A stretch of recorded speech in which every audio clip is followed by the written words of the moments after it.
Você está bem? Vamos conversar um pouco sobre o orçamento secreto? Vamos entender de forma didática, elucidativa, o que significa esse mecanismo, né? Nós sabemos que todo ano cabe ao Congresso Nacional discutir o orçamento do país.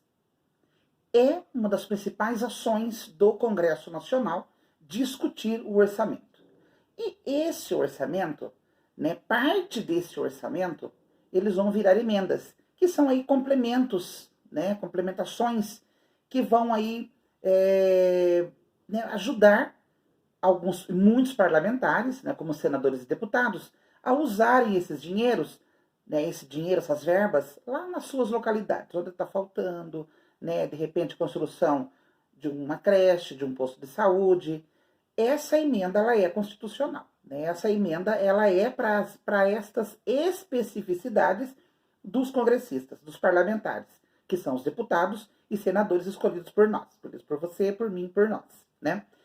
Enfim, emendas constitucionais, elas são de ordem individuais, elas são de comissão, de bancada, e em 2020 o que está causando bastante polvorosa no mundo político e que deve causar estranheza em nós como cidadãos é esse orçamento que começou a acontecer a partir de 2020, que é um orçamento sigiloso, né? Um orçamento secreto, e que a gente pode entender que é um orçamento paralelo. Se é dinheiro público, se é dinheiro meu, se é dinheiro nosso, né? Ele não pode ser sigiloso. Muito pelo contrário, nós temos que impedir que mecanismos sigilosos atuem para que esse dinheiro, né, ele não caia nas capilaridades e nas ramificações diversas da corrupção. Muito pelo contrário, nosso país alimenta rankings, né, de corrupção dos mais severos, dos mais absurdos. Somos dos mais corruptos do planeta, né? Enfim, mas esta modalidade, né, entendida pelo STF como um orçamento paralelo, inclusive, esse orçamento, né, ele foi motivo de votação em plenário do STF. Né, por 8-2, a maioria exigiu maior transparência nesse mecanismo, né? Até que ele seja provado que não seja sigiloso e não seja paralelo, e que prove que o congressista, que o parlamentar, que o deputado, que o senador, que você escolheu, que nós escolhemos, prove aonde ele usou esse dinheiro para um benefício social na localidade que ele representa, né? Desde que se prove, desde que se afinem, desde que se estreitem os canais de fiscalização, né, as transparências, isso não pode ser secreto, né? Muito pelo contrário, tem que ser o mais transparente possível, né? Essa falta de transparência desse tipo de modalidade, né, que é o motivo de tanto estardalhaço, de tantos comentários, de tantas buscas pela internet. Que bom que o povo está se mostrando consciente, o povo não é ignorante, não é burro, como muitos propagam, muito pelo contrário, né? O povo está querendo saber do seu dinheiro, está querendo saber onde está sendo utilizado da melhor forma ou da pior forma o seu dinheiro. E para, logicamente, ele não repetir esse candidato num próximo evento político, numa próxima eleição geral ou numa próxima eleição, né, local, por exemplo, que é de prefeitos e vereadores. Importante, né? Essa ação de consciência da população é importante. Importante porque nós temos a mídia, nós temos os formadores de opinião, nós temos toda a sociedade mobilizada para saber, né, de qual forma o nosso dinheiro está sendo investido. Isso é importante, né? A cada eleição a gente percebe um grau de consciência do povo muito maior, graças a todo um conjunto, né, todo um esforço coletivo, todo um esforço desde a escola, desde a família, desde as suas bases, né, até os meios de comunicação, né, vias para mostrar para a população o mínimo de transparência, né? Esse orçamento paralelo, o problema desse orçamento paralelo, desse orçamento secreto, dessa modalidade que é do relator, né, que a gente chama da PR 9, né, essa fiscalização, por exemplo, não acontece porque o relator não quer saber quem é o parlamentar, desde que ele seja amigo do rei, desde que ele seja da base aliada do rei, do chefe do executivo, do presidente, por exemplo, né? Então, só que esse orçamento secreto, esse orçamento paralelo, essa emenda do relator é usada aí para comprar aí apoio para pautas que são importantes, que são pertinentes, que são sensíveis ao governo federal. Como é o caso aí da PEC dos precatórios. Então, olha, não é, né, a melhor forma de administração do seu dinheiro. Não é a melhor forma de administração do meu dinheiro. Né? Nós precisamos saber o que o governo está fazendo com o nosso dinheiro. Lembrando que o meu dedo, o seu dedo, todos os dedos de todos os brasileiros, de todos os eleitores, eles são importantes. Eles têm a mesma ação, né? Eles têm o mesmo poder de escolher o melhor para governar o nosso país, né? Senão a gente cai no risco, né? A gente não pode cair nesse risco de que péssimos governantes se alimentem do dinheiro público por mais 4 anos, né? Ou por mais 8, no caso de senadores. Que esse ano nós temos as eleições que vamos escolher lá na urna eletrônica, primeiramente o deputado federal, depois o deputado estadual, né, os senadores, governadores e por último o presidente. Lembrando que por último a gente vota no presidente, para não dar, para vocês não se equivocarem, né?